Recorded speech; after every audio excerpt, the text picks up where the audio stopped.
আজকে যে হাইকোর্টের রায়টা মূলত কি হয়েছে যদি একটু বলেন।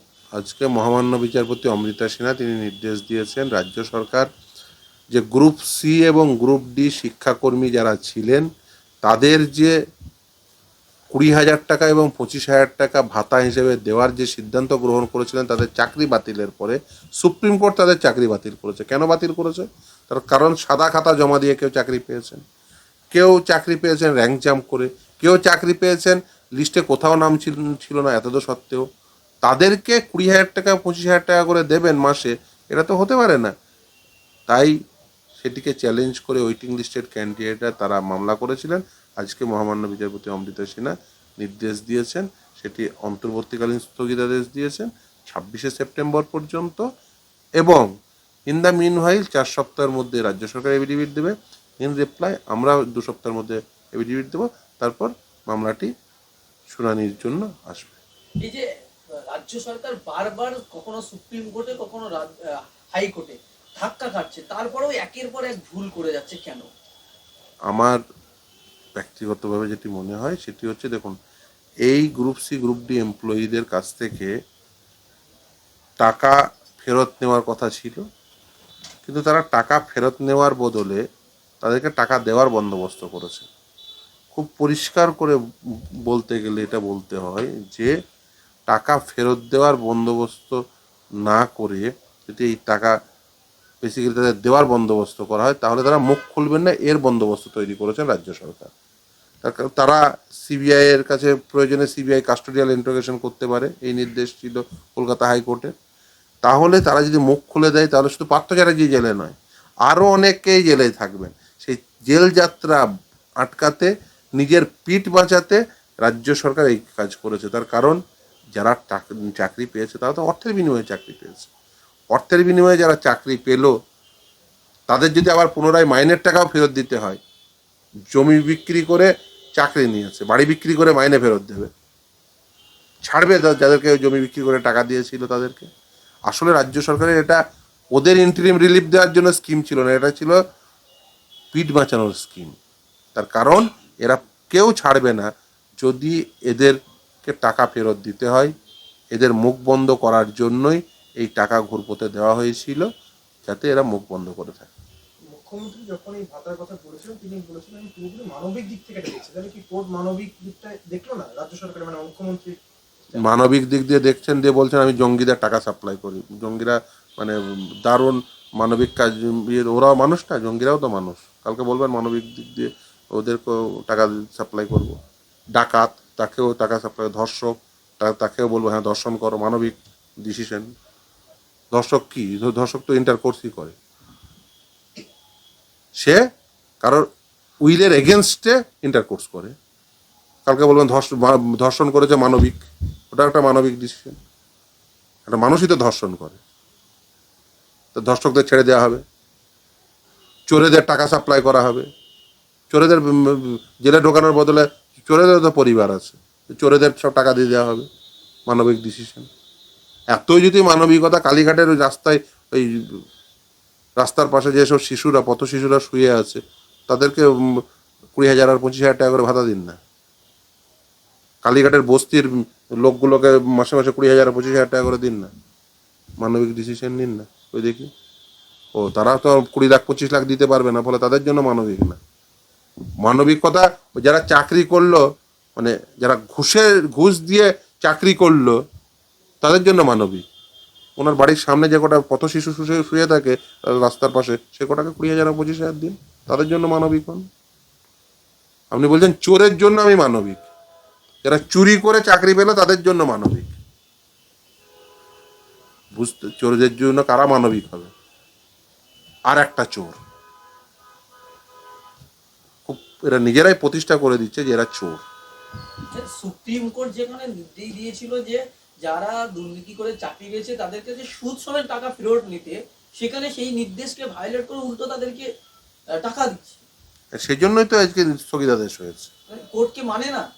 দেখুন, কোর্টকে এরা মনে করে, মানে সকলেই বোকা, এরাই বুদ্ধিমান, মানবিক ডিসিশন নিচ্ছে, চাকরি চলে গেছে মানবিক। আরে চাকরিটা গেল কিসের জন্য? চুরি করার জন্য। চুরি যদি না করতে কারোর চাকরি যেত না।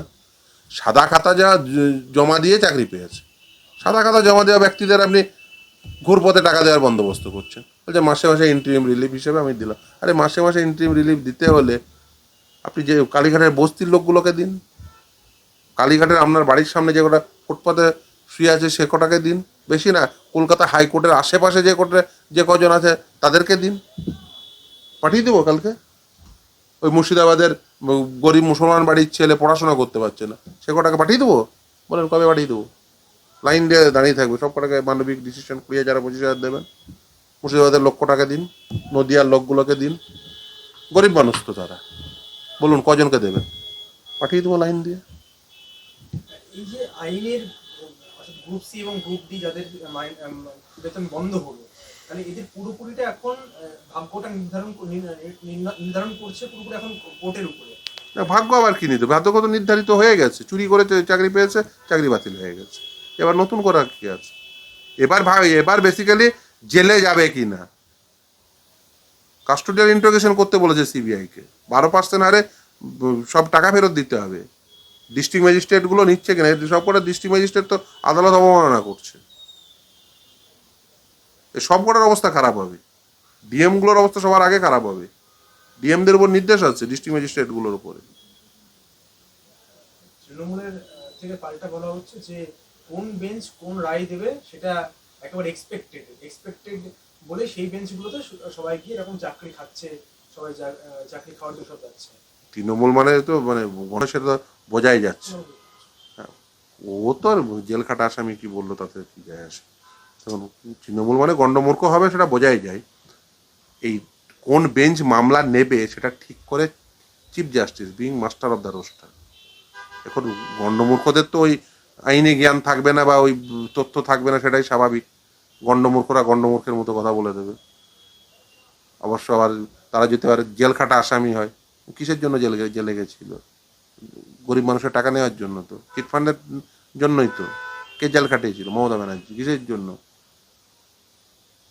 সাধারণ জনগণের টাকা চিটফান্ডের মালিকরা লুটেছিল।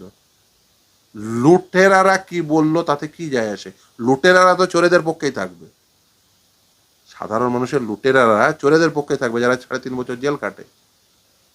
লুটেরারা কি বললো কি না বললো, তাদের লুটেরাদের তো ভয় সত্যবাদীদের, তারা তো আদালতকে ভয় করবে, সেটাই স্বাভাবিক।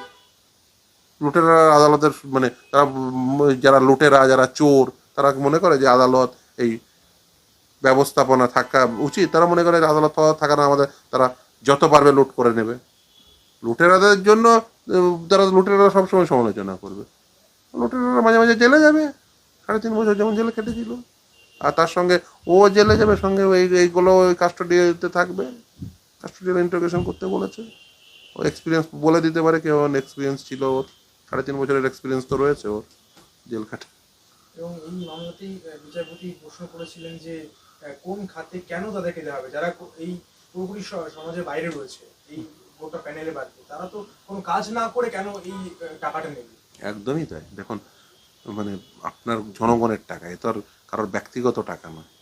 জনগণের করের টাকা আপনি আপনার ইচ্ছা হলো এ রাম শ্যাম যদু মধুকে দিয়ে দেবেন, তা তো হয় না। জনগণের করের টাকা যুক্তিসঙ্গতার সঙ্গে জনগণের পারপাসে ইউজ করতে হবে। এই যে ধরুন বিভিন্ন জন চাকরি করে, সরকারি চাকরি, তারা তো জনসেবা করেন, সেই জন্য বেতন পান জনগণের করের টাকায়। আপনার এই নয় যে বেসিক্যালি আপনার ইচ্ছা হলো আপনি ভোট পেয়েছেন মানে যাকে ইচ্ছা টাকা দিয়ে দিতে পারেন না। এটা কি নির্বাচনকে কেন্দ্র করে কি মুখ্যমন্ত্রী সিদ্ধান্ত নিয়েছে? এটা পিঠ বাঁচানোর জন্য নিয়েছিল, কারণ হচ্ছে ওর দলের লোকজন, উনি নিজেও টাকা নিয়েছেন, এই তার পিঠ বাঁচানোর জন্য উনি এটা করেছেন, ওনার নিজের পিঠ বাঁচানোর জন্য। নাহলে লোকে কালীঘাটের বাইরে গিয়ে দাঁড়িয়ে থাকবে, আমাদের টাকা নিয়েছো, টাকা ফেরত দাও। ডেডলাইন 31 ডিসেম্বর, কিছু হবে মনে হচ্ছে? ও তো অলরেডি হয়ে গেছে, ওবার আর কি আছে, অলরেডি তো হয়েই গেছে। তো আদালতের নির্দেশ মোতাবেক তো বিজ্ঞপ্তিও দিয়েছে, ফর্ম ফিল আপ হচ্ছে, মনে হওয়ার কি আছে? তো চাকরি বাতিল হয়ে গেছে। ও যা করছেন সবই হচ্ছে বেসিক্যালি মানে যারা ভাবছেন যে চাকরি ফেরত হবে, বোকামি করছেন। এখন আন্দোলন করছে। কারণ আন্দোলন আন্দোলন করা আর চাকরি ফেরত হওয়ার দুটো তার এক জিনিস না। ঠিক আছে, তাদের পরীক্ষায় বসে পরীক্ষায় পার্টিসিপেট করতে হবে, সাকসেসফুল হতে হবে, তবে চাকরি ফেরত পাবেন।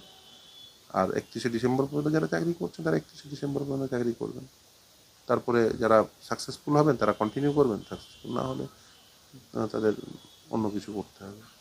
দেখুন সবাই তো চাকরি পাবে না, তাহলে তো 31 লক্ষ ছেলে মেয়েকে চাকরি দিতে হয়, 31 লক্ষ ছেলে মেয়ে তো আর চাকরি পাবে না। শেষ একটা বিষয়, এই রায় বেরোনোর পরে যারা গ্রুপ সি এবং গ্রুপ ডি করিয়েছে তারা বলছে এটা প্রত্যাশিত ছিল। হ্যাঁ, সে তো স্বাভাবিক, যে কোনো লজিক্যাল মানুষ তাই মনে করবেন, মমতা ব্যানার্জি ছাড়া।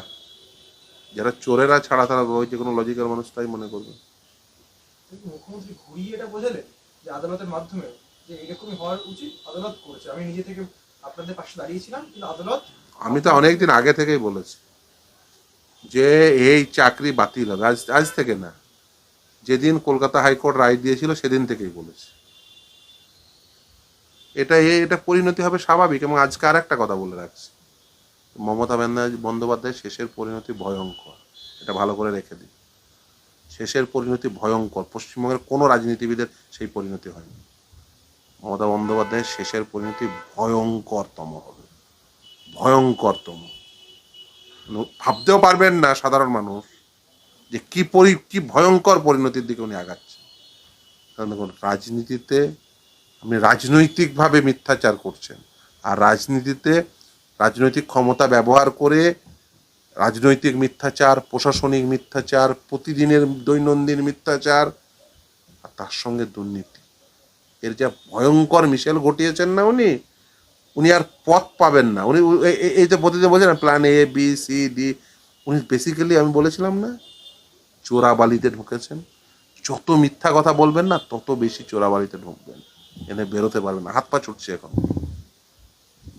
জনগণ তারা যদি দমদম দাওয়াই দিতে শুরু করে, এবং দেবেই, ভয়ঙ্করতম পরিণতি। ভারতবর্ষের কোনো রাজনীতিবিদের এই পরিণতি হয়নি। ভারতবর্ষের দুজন প্রধানমন্ত্রী, তাদের খুব সাংঘাতিকভাবে তাদের হত্যা হতে হয়েছিল, অত্যন্ত বেদনার, যন্ত্রণার। কিন্তু মমতা বন্দ্যোপাধ্যায় নিজের শেষের পরিণতি অত্যন্ত ভয়ঙ্কর জায়গায় নিয়ে যাচ্ছে। উনি নিজে নিয়ে যাচ্ছে, অন্য কেউ না। উনি নিজে জনগণকে ইনভাইট করছেন এই ভয়ঙ্কর পরিণতি। পুরোপুরি পাকা হয়ে যাবে। দেখুন, অপেক্ষা করুন কি হয়, ভয়ঙ্কর পরিণতির দিকে নিয়ে যাচ্ছে।